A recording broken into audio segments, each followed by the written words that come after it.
Good morning. Hope you're well. I am here to show you some lovely new books that publishers have sent me.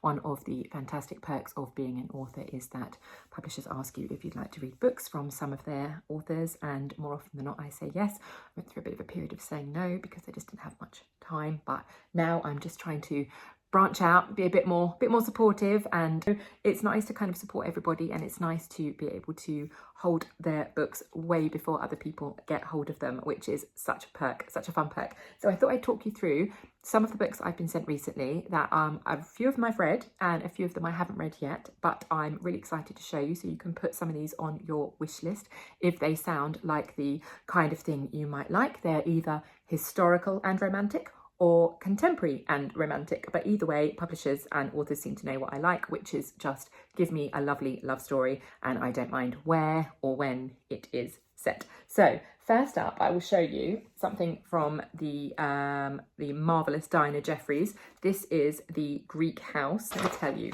about the book just a little bit quickly. So Corfu, 1934. The moment Thirza sets foot on Corfu, memories flood back, the scent of jasmine, the green shutters of her family's home, and her brother Billy's tragic disappearance years before. Returning to the Greek house, high above clear blue waters, Thirza tries to escape by immersing herself in painting and a passionate affair. But as webs of love, envy, and betrayal tighten around the family, buried secrets surface. Is it finally time to uncover the truth about Billy's vanishing? This book is out in April 2025, so not long now, actually, only a few weeks away. So I'm going to have to get my skates on and read this because I haven't quite got to it yet. But I have read so many other of Dinah's, and I absolutely love her very immersive way of telling a story, but also just the way she paints the scene around her is just absolutely, you feel like you're there. It's so good. If you haven't read any Dinah Jeffries yet and you love historical and a bit of romance, then do dive into one of hers and put this one on your list for when this comes out in April in a few weeks. Next up is Mrs. Spy by MJ Robotham. This is a little bit different, and I know the lovely Mandy who writes these books. Her other name that she writes under historical fiction is Mandy Robotham. So this is one of her new ones under MJ, and I'm really excited about this one because I read her first one that she wrote under this name, and I loved it, really fun. So this is Maggie Flynn, widow, single mother, unexpected MI5 operative. Now it's time to unravel the agency's most treacherous secrets. This sounds like it's going to be a real fun romp around 1960s spy-infested London, and I can't wait to dive into this one. And this one's out in May 2025, so not very long to go on this one. These are all sort of summary books on their way out. Next up this is a contemporary love story, and I love everything that Laura Jane Williams writes, and this is Love at First Sight, and I've got a little thing enclosed here which tells me a little bit more about it, but on the back of it, it just says, she's found the one, he's just not the one for her. Jessie doesn't believe in love at first sight until one sunny Saturday in London, a fire alarm in Whole Foods throws her into a stranger's arms. Cal is charming and funny, their chemistry is instant. Quick fire flirting turns into the most romantic day of Jessie's life, but that evening they're forced apart before swapping numbers. Jessie's devastated. Has she just lost the one? So when, after weeks of searching, Cal turns up on her doorstep holding 24 red roses, it feels like fate. The only thing is, they're not for her. I'm so excited. This sounds like it's going to be completely my cup of tea. I'm really excited by this one. And then we have Rachel Hoare. I love Rachel's writing. I've loved Rachel's writing for such a long time. She's been in the industry for a really long time writing, and her books just get better and better and better. I love them. So this is The Secrets of Dragonfly Lodge, and this is out in July. So this is taking us right into summer, and it's got a really lovely summery cover. And it says, secrets from the past unraveling in the present. Retired scientist Nancy harbours a devastating secret that shattered her professional and personal life. Now journalist Steph realises that she has the power to restore Nancy's reputation and to heal the wounds if only Nancy will trust her. But as Steph starts to piece together Nancy's story, it's clear that someone doesn't want the truth to be told.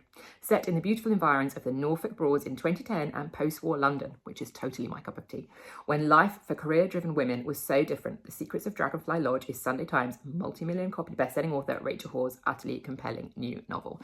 I can't wait to dive into that one, but put that on your list. That's for July, so that's a little while yet to go. And then I've got a few more. just 3 more actually. This I just finished. I am so slow at reading, so I felt really proud of myself. It took me about a week, which is really fast for me. And I read this when I was on holiday. So I sort of curled up in front of log fires and read this. And this is The Ick by Holly McCulloch. And I love the principle of this. It sounds so funny. Let me read this to you. Jem's date is looking promising. Atlas is 6'2" with blue eyes, dimples and strong hands that look like they would be at home wielding an axe. But when he says he eats soup for lunch, Jem is immediately hit with the ick. Suddenly she's painfully aware of his giant backpack that makes him look like a turtle, his colourful socks and his hair that's just a bit too floppy. Jem, who collects icks like others collect loyalty points, is adamant that the phenomenon is her instinct kicking in.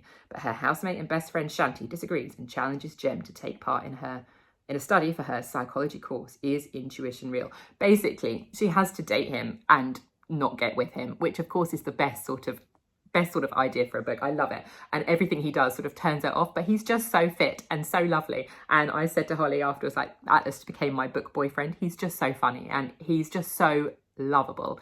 I think if you love a modern romance where, you know, it's a bit of a will they, won't they, then this is for you. A book boyfriend you can really fall in love with. This is already out, by the way. This came out a couple of weeks ago. So definitely available to buy now. And then I've got the world's largest proof that I've been set. I've read everything that Caroline Scott has written.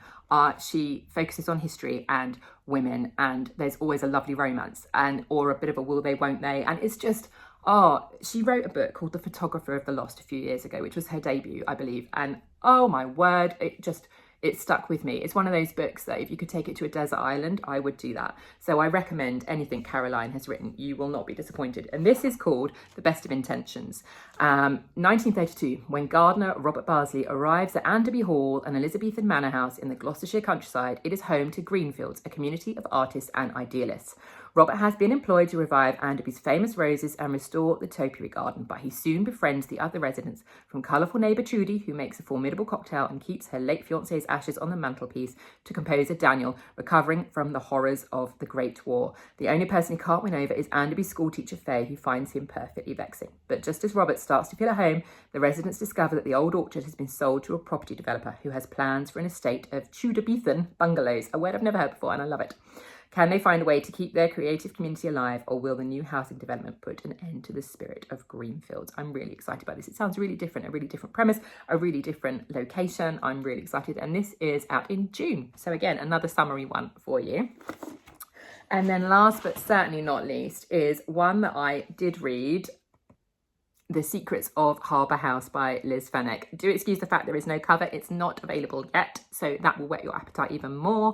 I love this one. It's set in Cornwall and Venice, and it's a dual narrative, and the romance is a little bit different, and I won't give too much away, but just to say that I have read everything Liz Fenwick has written. She sets her books mostly in Cornwall, and sometimes there's another location as well, so she'll go back and forth a bit like how I write.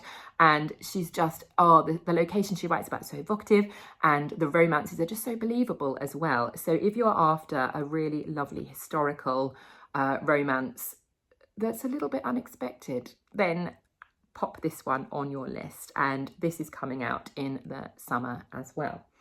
And that is it this week. This is a bit of a bumper one because I've got sent so many lovely proofs, and I thought I would just do them all in one big go, and then you could pick and choose what you liked the look of, add them to your wish lists and see how you feel. And if you've read any of them, The Ick is out now, but some of them are not out for a little while. But when you do read them and you like them, find me on social media and tell me what you thought, because I think they're all going to be fantastic. I can't wait to dip in. All right, that's it from me this week. I will catch you in another one.